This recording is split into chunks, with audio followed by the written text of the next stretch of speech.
Nara mala ken yam kana dialten content barwani lingua seme ka no online TV channel. En wale shang ka waldi sha ka pai bangwan ron kina dangro. Wide jendang ra wide die cha ban jo mai ban jeling. Jo nyam ban lingua seme kui bol mail ban ko ka lerodien. Bol mail charge kwan no charge promote jen charge promote la general Benjamin bol mail. Kenne ko kien wun mishala bote mamur chaje chale obon mamur mete cha formo la general cha madud yel cha nanka lieutenant general cha garmo de mishala semen lesmo major cha nanka major general ane ti kene di cha promote kirma yadit ko chika generally wona ka gen point de bol mail a chikirma yadit chene tetene cha ko moy kalwang anda na big let ke je re wike so ran che ngai kono no bol mel dio je ke jen kor gwa no ke le cha promote dio ne kan wan ka tun wan no ten kono ya promote ke je abia kamal anda mandu ni chang kwa snyak mala no roi ne gwa seme ban roi ne kon lat ko rudien ban ke ling no ke jen kwiut kana me mishal ke bol mel ne anyok ban roi che ke kwi janatin char de ne kan wale chene de wan long chi ke liu long dio je ne de won ka waldi ki wal bakel ti chi liu kam jana ko rudien no bana jo me bana je linkel akan kono ni am jira ma jidit gwa semani dong jen changan yam kaji gorje en wojin deri larti deri ka nyane ko kien ka deri channel ba deri je support ko mi tete ler mi ci brech da ci amala shube kaji ka gwa dan pay brech gorje en wo deri channel deri je support deri subscribe ko deri mi top deri ja gori ba gwa dan dong mi shi ler je brech da ci amala shube kaji non bana kulo jo kamana ande kon lingwa seme kamanda na shora lat men lin kon gwasa me jen dung bol mail ana bana kulo kala rodien bol mail ano chala ramimo mi cha promoden wala ken kwar ko ken achimnen yen mo gwada mene en mo pay la dana gwada mene bol mail kan netin kon tiga kel jen cha je promote cha nanka general Benjamin bol mail cha promote la general cha obote mamur mete cha promote la general cha madud yel lieutenant general cha promote la lieutenant general cha sem luet moy cha nanka major general re wika so Sudan titi ketilat ko rodi na tedini re wichin binemi kamana na dong shiangach ko kir kejen gwazme keliu no shebol meldio je che promote ka ngwan men yam chana inen no che jaka la vice president re wika so Sudan den ka kore je jako bala ramadan la chairman ka kume de la kume SPLA men pinkir mi yadit right now to major to general lo cherang che je ala position pa kamame by the way a position mi di long chi position mi de kam point de ball but cha kam and how ko gorga jeno jendong gor jeno baje kam kwer ngai kono no la rang cha ja tu ko bang te ne ngwande chi komen gwasme ji kala ngo do brana de ball mail dare general dare je ke je ala Benjamin ball mail wa che ne me che de je ani de ko ken cha shoot ken cha galen gwasme no chit ke wude me mutiga kele ne wa jaram dong de deserve promotion ko je ne de but ball mail wa chi de so che mi che mo che je bonne ko do brana ke lat ke je so ni biya yo ngaji no ci bol mil gajen gwas me ci la ramadan dong yi no dong bila kwerde o je re wi ke so Sudan ka gwa kir mi yadit no chana nyo ka la do dien no kare ga dan ci tuok re ga me ci tuok ni no ka tuok kam jane krodien re wicha dor dan shal ke rumbek nos ban report me ban je link do dan ci tuok je dio je ka kor gwaze dan chana ngaji no jang krodien ci nyenye ne chikona ngaj me kwa menchal ke state of emergency me kwa jele laslet ke je kirme yadit na togo nen wen mi entame je nyawo togo no ke jen sarde pai wo charo di na ka lon kaneng dit ban jelin kel re wikrum bek sa Sudan leg state community tintegarum bek nos tigoro nyok min na karo di na nyok ken ka tugdul dangraw chenere content ka lwanki ku menten winemi jikala dan wonene tane dang wel diech chakan nak re kur dana ci to ne wel diech jang wel diech ga liu kane de jandang diech de dok te chamu ka bod dit re kur dana ci to kur to ga ke Saturday ka September 13 ke changol jo pay bangor ron ken dang raw udi jandang raw udi diech melo to ko pan kaje dor me chala nyin section karum beg nos jen gwadan to ko dor jane Ramadan la kur du Minister of Information and Communication wun Michel ke William Koji Kerjok che jome che jalad no chi conflict me ki tere me che to kam dur dangro gwan mi wa cha ka latin lo gwa ok to ka ketel kem ki la kon de kolar no chere mi da wich mala ok la kalat kitin jen gwa dana wuka gok wuka gak tin wena mo chuga yo nyi nga chune dang wal de jen wena mo shugu chuliu men to kor jene wa antama ka kor gwat kan dan chaka ke bu kume wa chaka dak cha nan gon ti gol wa man uga mat ke je kenyam kan kono mana nonkor wa kan manan ka gwa kel gwa dan ti go matin kan kono ti ko ka jang wa kan nyot ko nyot ben chikanuro din lat gwa skel gwa mu ko jen gwa dan uga ko bintin wena mo wa ko kor gwa mu ber kan wa gwa de men kuter ko la tuoktin ka jo mu chala de kerjok ajene kan wa tiken ke rek dung mon won la kan kidne ke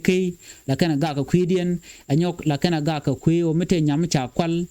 dong namo la ga la non ko ngai ko ne community mi ben kel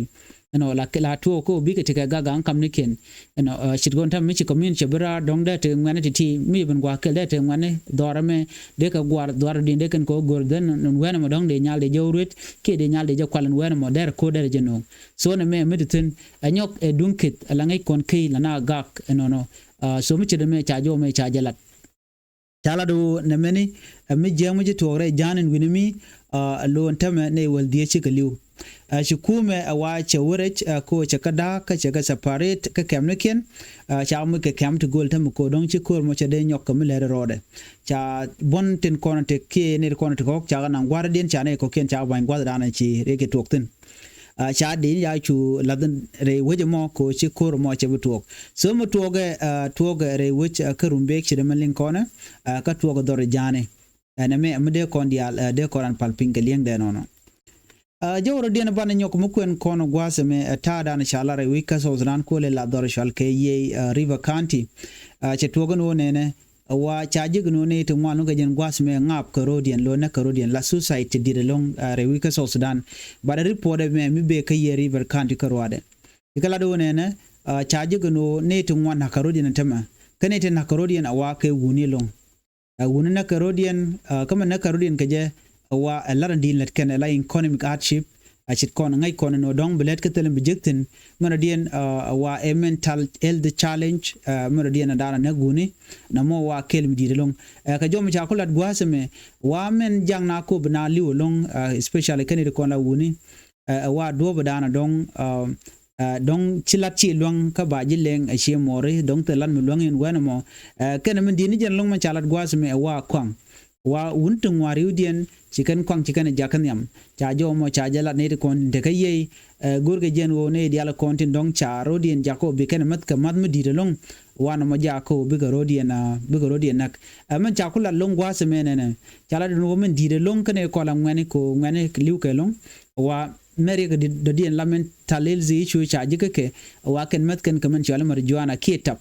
tabo mo mat ken long la tablet so on tabo mo yerengit ken branu na ko broda nak waken bo met ken ka walte jegalong wala kon pay bentin la jega dwel wal so kana to jakanetin kon tin langweni ko biga tikarik ka ta dan chalat kejen wane di tin gor kan lok dan de kamke o de shi mane ken de kan ka monitor ko chiran cer de la mat ka tap ki ka kwang ko kwang cha ji gano ador min nang na ke jen gwasa meni cha jo mo cha jalat ko de ne ko la family ni de kan jo me de kan go de kan ling to kon galera den me cha nyoko mlar ko kon gwasa me de ko ran pal ping ka ling de ramanen kon meni ram kel kan itin kon tin te ka reconstituted joint monitoring and evaluation commission na chicken alat General Ambassador Major General Gray George Jen Wuru Michale George chenete ko la jingone re wika so Sudan che jogo no nene la ta dana cha Dr. Machar cha yen ke je re wicha ka so Sudan ka jen kor gwata me keliu jeni jak wiko betrola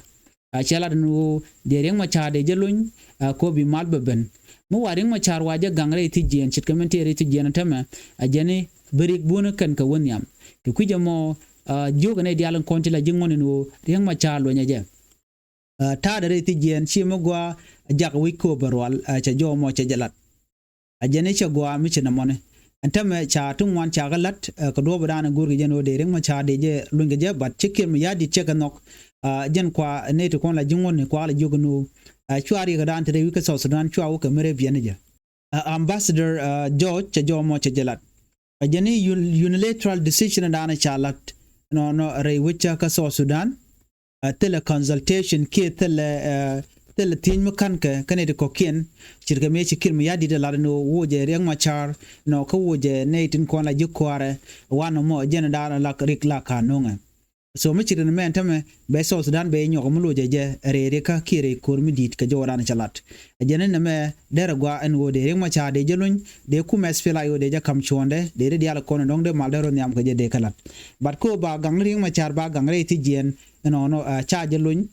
chude me che jala no ne ajena me be so Sudan be jaka o be nyolu ka conflict ka civil war ka joran chalat ajena juga partner dial ke bon dial no de karudin commit ka ku agreement me dane chata in ke 2018 peace agreement ban lingwas me jenena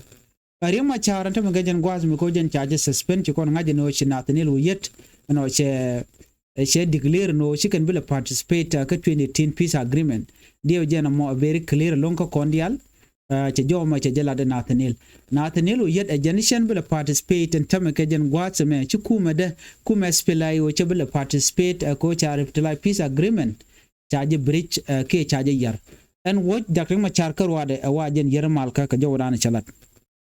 ko reng ma charme ko ngaje la first by president ko ngaje ka 2018 peace agreement wan mi joje teme en wo jena charama cha suspend lo chelo ngudwi kwam jentel mu dien mo ngoden teme me bala lat ke bala goreje so ngai kono di ala content woken ngum token geje token go kir me yadit no chamal che jelok ajen do badan en pogri keje re wicha ka so Sudan ka tadan en chelat keje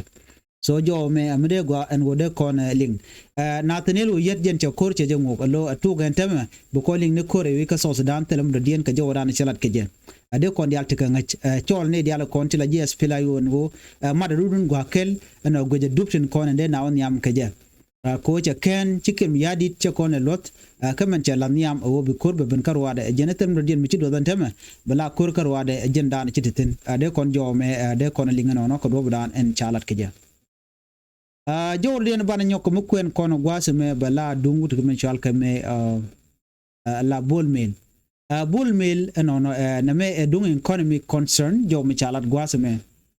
wa economic frustration wa cherik to wan chika cause re wika so Sudan la civil servant ne ko gwade dane che bolmel me charo yale kan wo be salary be gatup eno ni chang ka chang jandang ro dung wan kapai no der yo der ka tu bache be ken bolmel kan no kan je respect ke kan je yale ka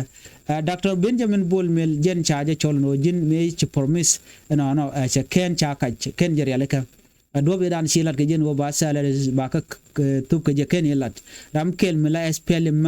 MP machung ma jong jela do ne man chala bolmel jen chi chong ram kel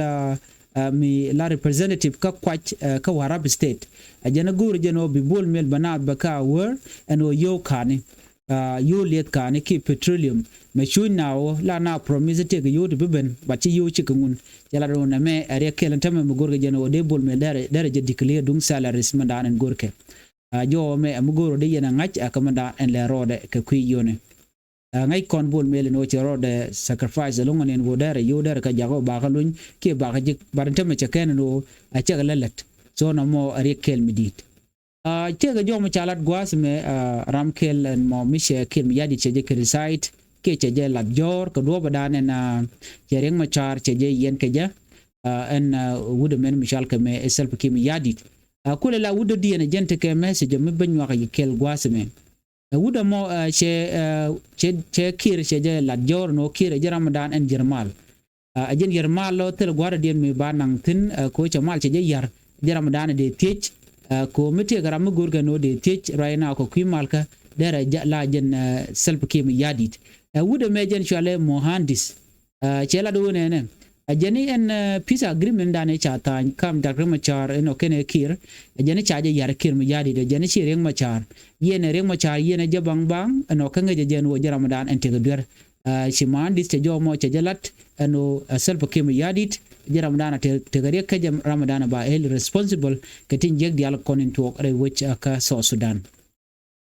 so jom chit kan me de ko ngaje no men gor ke o de mal derben ba chikim yaji cheje gor no te mal me deben ajen gwada dana gor no de kon chong tin mi jirama jidit kan online tv channel gor no jin be subscribe ka bi notification bell bi to ko mete galen mi ci berej be shamala shu be keji gwada dana pay la rek yu je pro no jin be subscribe ko bi char be ja ko ngapin bi ta kamal bye bye